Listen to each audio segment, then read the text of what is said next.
Bom dia, alunos.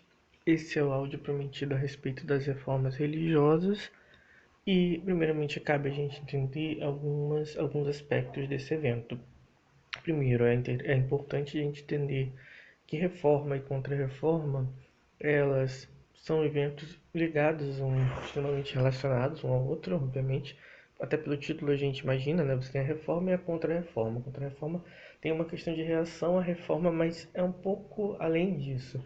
Ambas acontecem no mesmo universo social, e na verdade ambas têm uma questão dialética, uma questão de serem consequência de um mesmo processo, de serem consequência de eventos que vinham acontecendo na Europa. Então, além de uma questão de rivalidade da Contra-Reforma ser uma resposta, tem também uma questão em que tem também um ponto importante de se considerar, que elas não são apenas reformas rivais. A Contra-Reforma foi para antagonizar a reforma.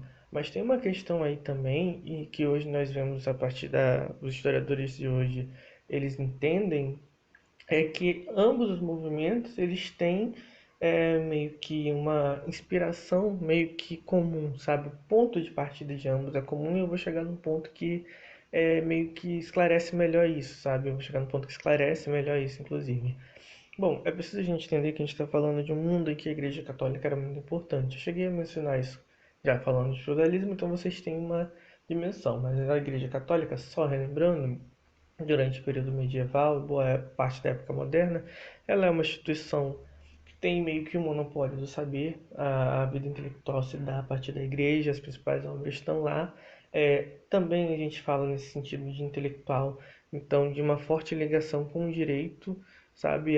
Por ter esse monopólio do saber, pelos principais intelectuais estarem na igreja, então até o exercício do direito, até as súmulas, até as leis, tudo isso meio que passava muito pela questão da igreja, pelos intelectuais da igreja. Então, as discussões jurídicas, a aplicação das leis, tudo isso era muito relacionado às interpretações da igreja. Então, havia um poder muito forte nessa instituição. E ela tinha, obviamente, talvez que fosse o poder mais importante, que era o poder sobre a vida das pessoas, sabe? Sobre a questão do temor que havia em relação à igreja. Então, os fiéis, eles tinham uma relação de obediência, vamos dizer assim. Então, isso era importante, porque a igreja, nesse sentido, ela tinha um papel de controle social, de regulação da sociedade, porque uma vez que as pessoas elas tinham medo de ir para o inferno, elas eram fiéis à doutrina e tal, queriam seguir as coisas para não ir para o inferno, etc. Então, uma vez que havia essa questão de obedecer, de seguir a doutrina, a igreja ela foi se tornando uma instituição muito poderosa também no sentido de organizar, de ordenar o todo social, porque a partir dessa questão a igreja se alinhava aos poderes locais para afirmar o poder deles, para afirmar que não se deveria revoltar contra o rei, contra o soberano, contra o senhor feudal, mas que você devia aceitar o lugar que tinha sido destinado a você. Então, se você nasceu pobre, se você nasceu servo, se você nasceu numa condição que não é de nobreza, é porque você seria exaltado na próxima vida e tal. Então a igreja usava da sua influência e também de interpretações que ela fazia da escritura para manter a cola do tecido social, para conformar as pessoas com a disposição do tecido social, de modo que elas não se rebelassem. Claro que isso era muito importante para os soberanos da época, para os reis da época, porque ajudava eles a manter o poder. Então, havia uma relação muito próxima entre igreja e Estado nesse período. Bom, além disso, a igreja ela é uma instituição que tem muitas contradições. É importante a gente ressaltar isso. É importante a gente entender essa instituição fora de maniqueísmos também. Ao mesmo tempo que você tem todo esse jogo de poder, esse jogo de influência política, essa coisa de monopólio de saber, mas por outro lado, inclusive isso muito ligado também a essa questão da proximidade do saber, você vai ter intelectuais importantíssimos na igreja, inclusive muitos deles clérigos, que, por exemplo, vão criticar a escravidão, vão criticar abusos de poder da própria igreja, vão criticar a sociedade da época. Então, você vai ter intelectuais que são de relevância em momentos em que a igreja adota posições importantes. Então, assim, posições importantes e relevantes até para o progresso do Ocidente. Então, a gente está falando de uma instituição multifacetada, de uma instituição que, ao mesmo tempo que deu ao mundo a Inquisição, que foi uma tragédia, perseguindo intelectuais, perseguindo mulheres sob acusação de bruxaria, perseguindo homoafetivos. Ao mesmo tempo, a Igreja Católica nos deu grandes intelectuais que, em sua época, em seu tempo, foram críticos da escravidão, foram críticos do abuso do poder por parte dos soberanos. E assim, a gente tem essa dualidade muito forte. A gente tem, na verdade, dualidade é pouco, né? A gente tem multipolaridade dentro da igreja. E assim, essa questão de ser multifacetada explica muito a questão das reformas. Porque além de tudo isso que eu estou falando, havia alguns vícios entranhados na igreja que vinham preocupando intelectuais, padres, indivíduos da igreja que se sentiam insatisfeitos com o caminhar das coisas. Esses vícios de que eu falo era, por exemplo, a questão da indulgência que vocês já devem ter ouvido falar. Muitos padres eles vendiam indulgências para os fiéis. Então, o que que era indulgência? Indulgência era basicamente como se você comprasse um pedaço do céu. Quanto mais você pagasse, maior seria esse pedaço. Você poderia comprar para você, para sua família.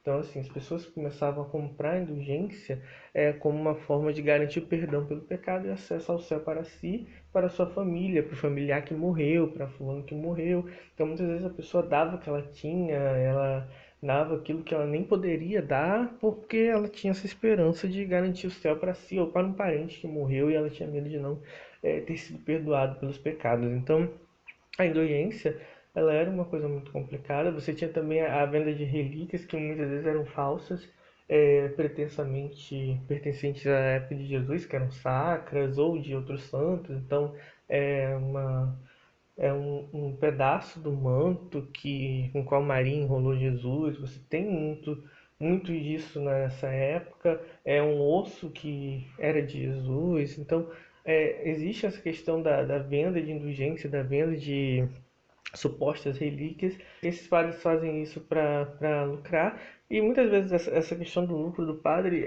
entra em uma outra questão social, não só numa questão de, nossa, o cara devia ser, o cara fazia isso para enriquecer. É interessante e é de pasmar que em alguns pontos não era nem um caso do cara enriquecer. Muitos padres, principalmente os párocos de vilas, que eram menores, que não tinham uma formação clerical muito forte, que não vinham de famílias nobres, mas que por vezes serviam aos interesses dos senhores feudais, de quem tinha poder na sociedade.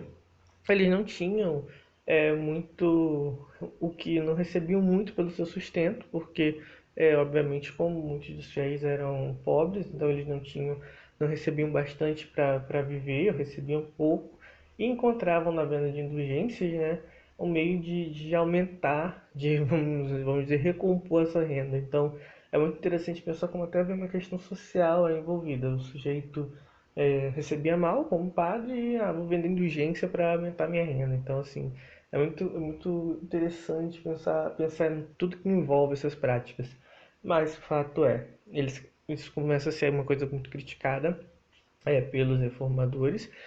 Pelos reformadores, não vamos usar o termo reformador ainda. É uma coisa que começa a ser criticada antes da reforma. É importante a gente ter isso em mente. Não é que Lutero do nada enxergou tudo isso, não. Ao longo do tempo houve figuras que enxergaram isso. Houve padres, houve outros clérigos, houve intelectuais daí ligados à igreja, que eram também padres, obviamente, que enxergaram isso e já criticavam essa questão da venda de indulgência, do abuso de poder da parte da igreja também, que é uma outra coisa criticada, de como a igreja era próxima ao Estado e fomentava, usava de sua influência para manipular as pessoas. Então havia já uma crítica a esse poder da igreja colossal, do Papa ser uma figura abaixo apenas de Deus, de não haver uma livre interpretação da Bíblia, mas a interpretação da Bíblia ter que ser feita pelos padres, da missa ter que ser sempre em latim, da Bíblia tem que ser lida em latim. Então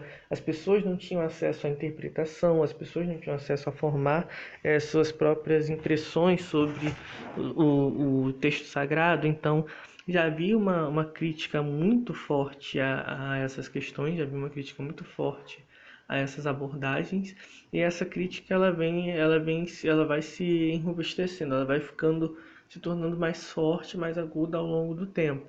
Então é preciso entender quando Lutero vai lá no início do século XVI e coloca as 95 teses dele no Vaticano, vocês já leram nos conteúdos que eu postei, ele tá ali, aquele é o estopim, aquele é o ápice de algo que vem se consolidando há tempos. Lutero é o cara que diz basta e toma uma atitude radical que vai ter reverberações pela Europa inteira e pelo mundo católico inteiro. Então, o Lutero é o cara que vai chegar no ápice, aquele momento ali é o ápice de algo que vem acontecendo há muito tempo, sabe? Então essa insatisfação, ela era crescente, ela era uma insatisfação real, então havia crítica a essa questão da indulgência, havia crítica a essa questão da venda de relíquias, havia crítica a esse poder supranacional da igreja e de como o Papa era uma figura endeusada, colocada apenas abaixo de Deus, havia crítica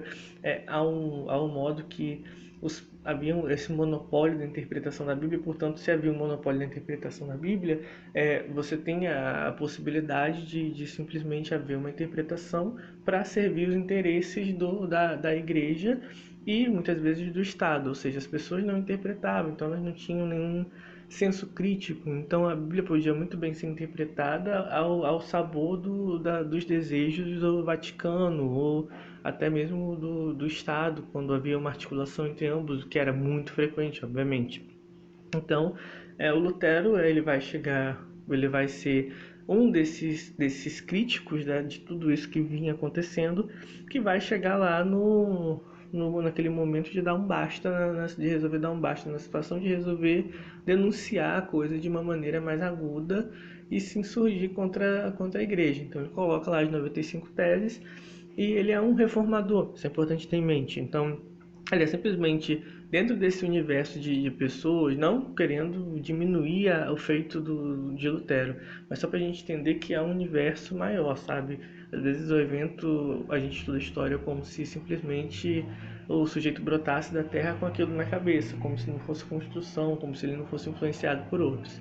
Então, a Lutero ele vai ser a pessoa que chega às vias de fato, que chega a essa crítica de fato, a tirar essa crítica de certos meios e levar ela para a sociedade.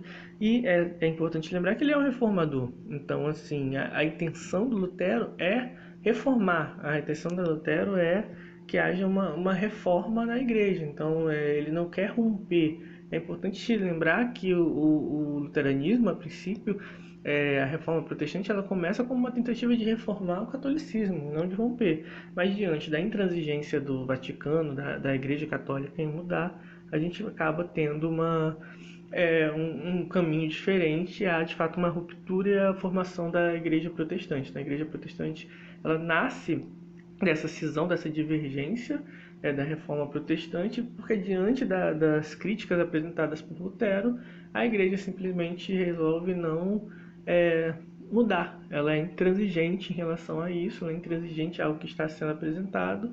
E claro que essa intransigência tem a ver com o fato dela não querer arredar de sua posição de poder e etc.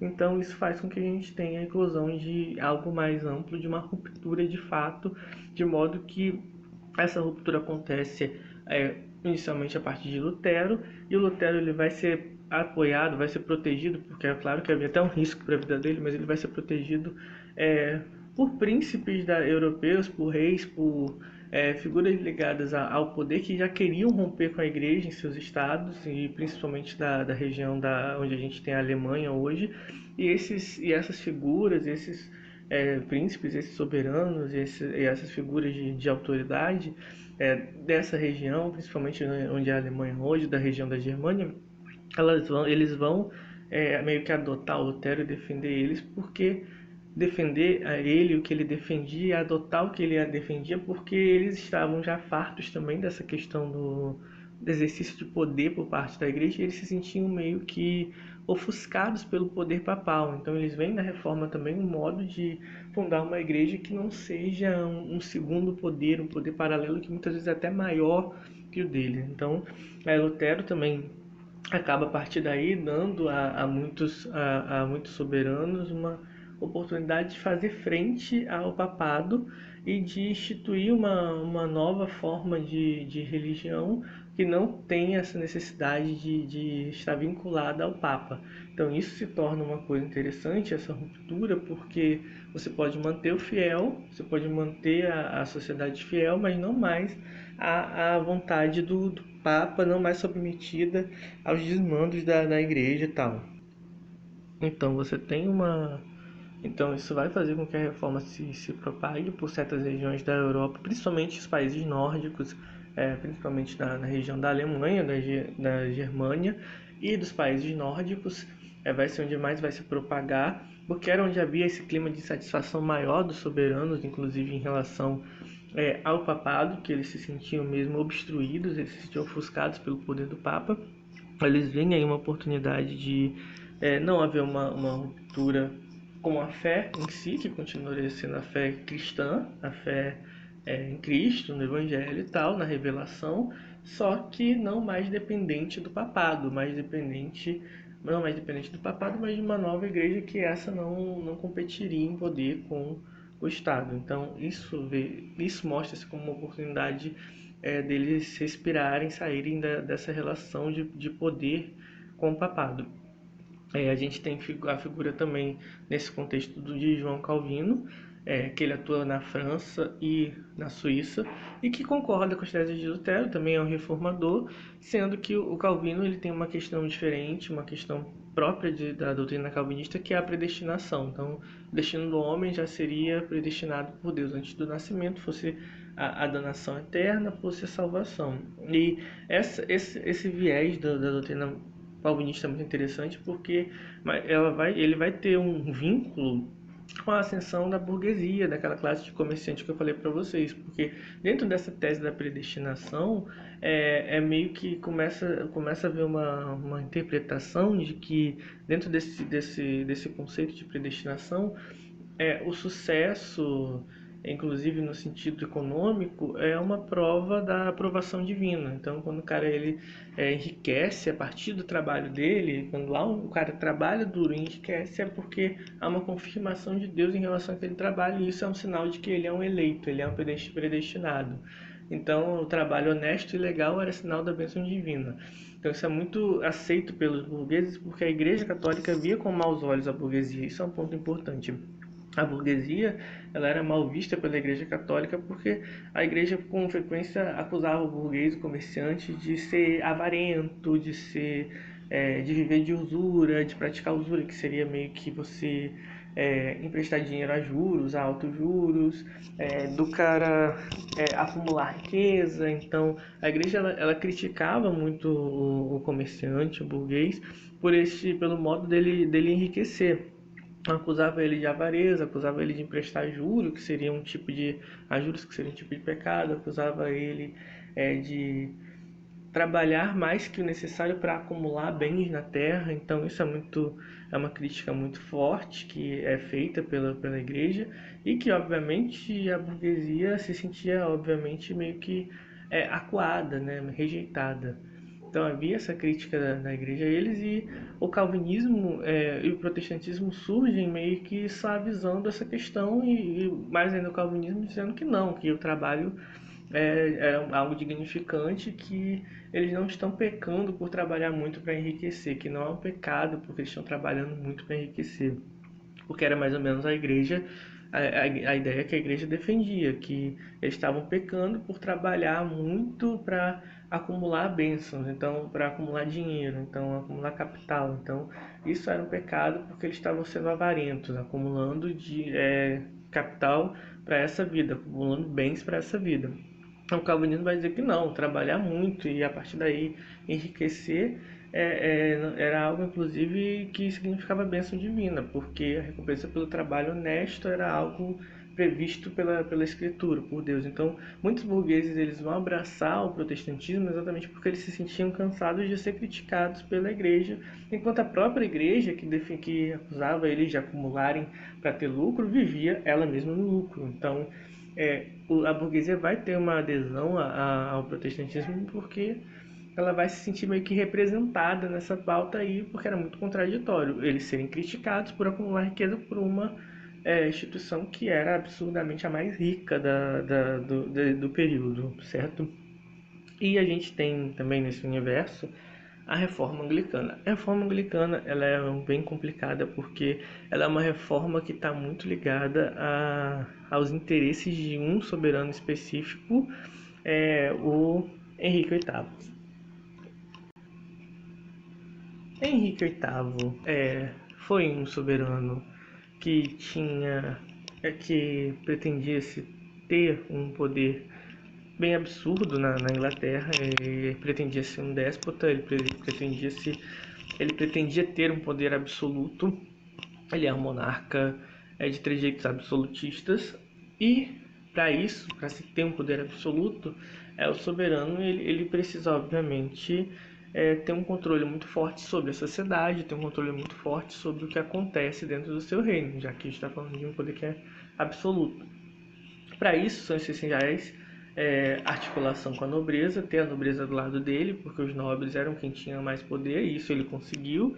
A partir de guerras, a partir de campanhas militares, ele conseguiu se aproximar da nobreza, dando o que eles queriam, que era terra, que era tributos, e precisava também do aval da igreja, porque o Estado ele não governava sem a igreja. E isso era uma coisa que irritava Henrique VIII, era uma coisa que a igreja era uma pedra no sapato dele, porque ele sentia que ele não exerceria um poder absoluto enquanto houvesse essa superposição do poder papal, enquanto ele tivesse que competir com o Papa, com essa outra figura de poder que influenciava muito o jogo de poder no Ocidente Europeu. Então, Henrique VIII conseguia ficar bem com a nobreza, conseguia, dentro da Inglaterra, fazer um jogo que lhe dava poder, mas a igreja era sempre algo que suplantava esse poder, e isso já era algo que deixava ele insatisfeito. O ápice da insatisfação do Henrique VIII é quando ele pede a anulação do casamento dele com a Catarina de Aragão. O Papa recusa essa anulação porque o Papa tinha boas relações com a família da Catarina, e o rei resolve então anular ele mesmo o próprio casamento e se declara chefe supremo da Igreja Católica. Então o anglicanismo ele surge dessa ruptura. Simplesmente o rei, diante desse fato, dessa rejeição, dessa recusa do Papa em relação a anular o casamento dele com a Catarina de Aragão, ele resolve romper com a igreja e fazer dele mesmo o supremo chefe da igreja na Inglaterra. Então surge o anglicanismo não de uma crítica intelectual, não de uma crítica dentro da igreja, mas de um rei que simplesmente decide se tornar chefe supremo da igreja. Então é bem de cima para baixo. E a partir daí você tem a expropriação dos bens da igreja católica, que passa a pertencer à igreja anglicana, que é como vai se formar essa nova igreja, submetida aos interesses do rei, do Henrique VIII e dos próximos reis monarcas da Inglaterra. Então o anglicanismo ele surge dessa ruptura e basicamente há uma conservação da maior parte da doutrina católica, mas você troca o latim pelo inglês, por exemplo, nos cultos, e ao invés do Papa ser meio que o foco da coisa, o rei passa a ser a autoridade máxima do anglicanismo. Então está super ligado à reforma anglicana ao interesse do Estado, ao interesse do Henrique VIII, em que ele passa então a controlar a instituição, a ter controle sobre aquele poder que era o que fugia a ele, que era o religioso, porque a partir da religião o Papa sempre tinha um controle muito forte em relação à sociedade. A partir daquele momento não haveria mais essa competição, não haveria uma instituição que ofuscasse ele. E não só um controle no sentido social, tá, gente? Mas a gente está falando também da igreja que tinha um monte de terreno, a igreja católica tinha muitas terras, tinha muitas propriedades, então o Henrique VIII ele expropria isso também.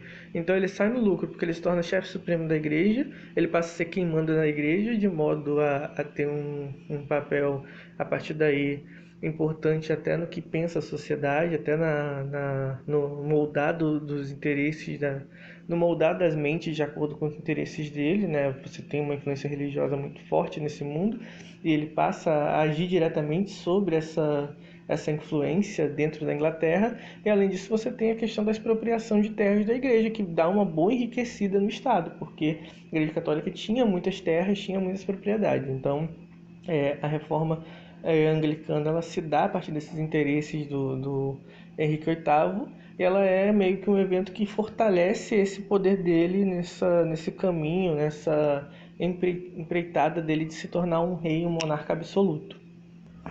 E chegamos, enfim, na Contra-Reforma, ou na Reforma Católica. Eu confesso que prefiro a expressão Reforma Católica.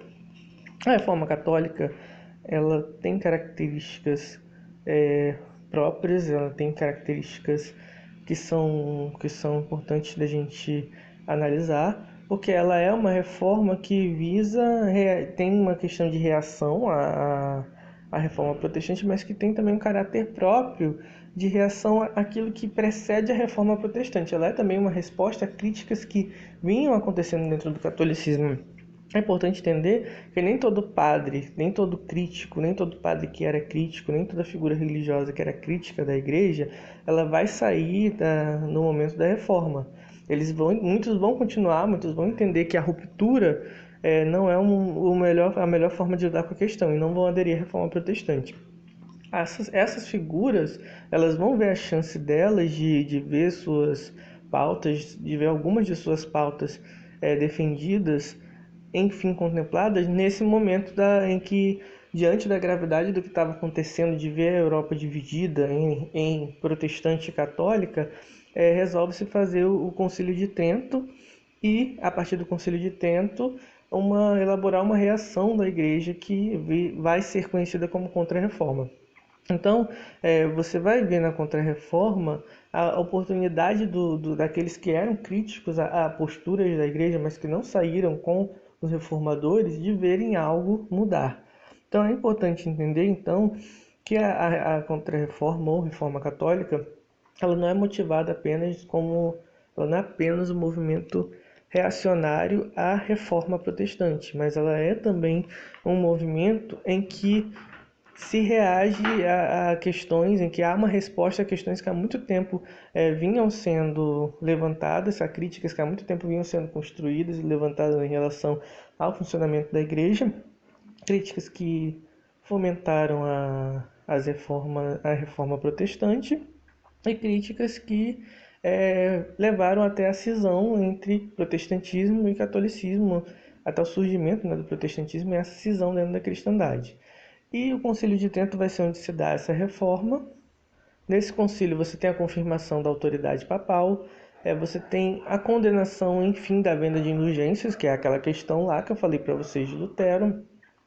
Mas você tem, por outro lado, a manutenção do culto aos santos e à Virgem Maria, que é algo que o luteranismo ele vai abolir, ele vai entender que o culto ele deve ser somente a divindade, a figura divina, a Deus. Então, se mantém o culto aos santos e à Maria, que era uma instituição muito forte dentro do catolicismo.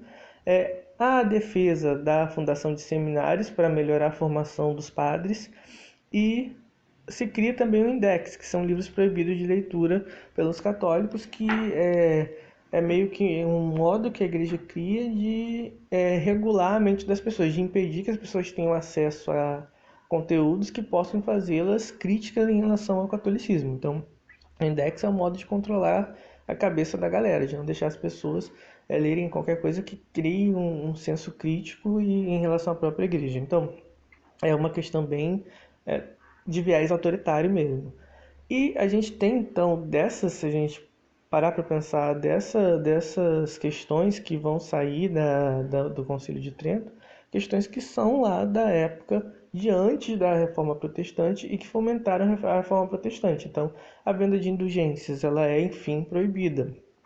Você tem a questão da fundação de seminários. Uma outra crítica muito forte que fomenta também a Reforma Protestante é que havia um nível muito baixo entre os clérigos católicos. Enquanto você tinha, numa mesma igreja que você tinha clérigos que eram grandes intelectuais, você tinha padres que eram grandes intelectuais, dedicados à filosofia e tal, você tinha outros que eram semi-analfabetos ou eram analfabetos, nem sabiam falar o próprio latim direito porque não tinham tido qualquer oportunidade de formação.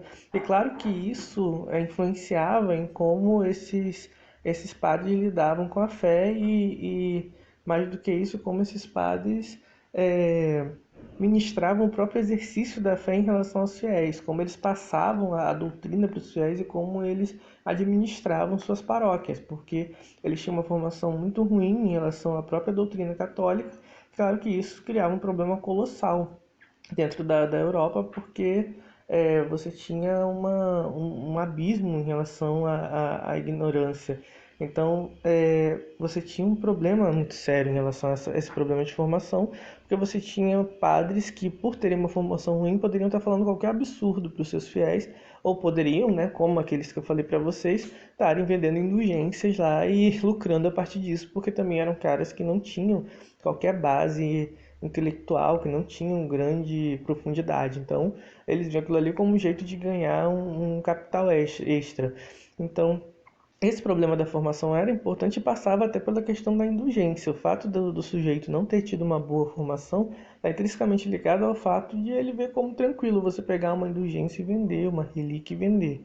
Então você passa a ter um investimento nos seminários e a partir daí também você passa a ter um investimento no salário dos clérigos para que eles para que eles não tivessem mais qualquer pretexto para praticar esse tipo de abuso em relação ao povo.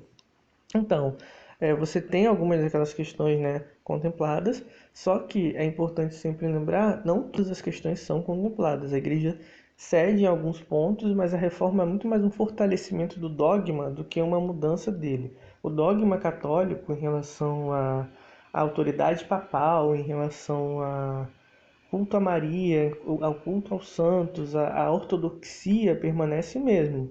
As reformas que vão acontecer a partir do Concílio de Trento são reformas daquilo que era deficiente dentro da própria igreja, que se mostrava deficiente dentro da própria igreja. Então, os pontos contemplados são aqueles pontos que já se tornava cada vez mais evidente que precisavam ser reparados, porque eram deficiências óbvias que atrapalhavam, que minavam a própria existência da igreja, sobretudo agora com a rival protestante. Então é nesse ponto que é importante entender que é claro que há diferenças enormes, abissais entre a reforma protestante e a reforma católica. A reforma protestante ela se torna uma ruptura em muitos sentidos. A reforma católica ela confirma os dogmas e ela conserta aquilo que na verdade já era absurdo dentro do próprio pensamento católico, dentro da própria teologia defendida pelo catolicismo. Esses pontos já eram meio que absurdos, já eram meio que questionáveis. Então é importante ter isso em mente. E também é importante ressaltar desse processo todo que em meio ao Concílio de Trento e à Contra-Reforma e esse espírito de reação ao protestantismo, à ameaça protestante, já que há uma divisão agora da Europa entre protestantes e católicos e uma disputa, inclusive, entre essas duas vertentes. É nesse contexto que surge a Companhia de Jesus, que vai atuar fortemente no Brasil. E ela surge meio que em resposta de religiosos que pretendem, com a companhia, fundar uma ordem missionária, uma ordem que leve os preceitos do catolicismo como modo de reagir mesmo ao protestantismo. Então é uma questão, ela surge como uma ordem que quer disputar almas com o protestantismo, que quer impedir o avanço do protestantismo a partir da pregação, da conversão. Então é interessante a gente pensar isso, porque a Companhia de Jesus ela vai ser muito atuante no Brasil. Então é interessante a gente pensar a história como um processo e como esse processo todo envolvendo reforma e contra-reforma vai meio que desaguar, vai meio que dar na fundação de uma ordem religiosa cuja atuação é muito importante na própria fundação do Brasil, como a gente vai estudar mais para frente. Então, gente, esses são os esclarecimentos que eu gostaria de trazer para vocês. É um áudio mais longo do que os de costume, mas como eu falei para vocês, eu deixei acumular um pouco mais de matéria para fazer esse apanhado geral da questão e resumir o melhor possível. Ouçam, escutem com calma, ouçam com calma, prestem atenção no que eu disse, sempre relendo os conteúdos que eu já postei. E eu espero que tenha ficado claro, porque esse é um conteúdo muito importante para a gente entender o que a gente vai estudar daqui para frente. Um grande abraço e uma ótima semana a todos.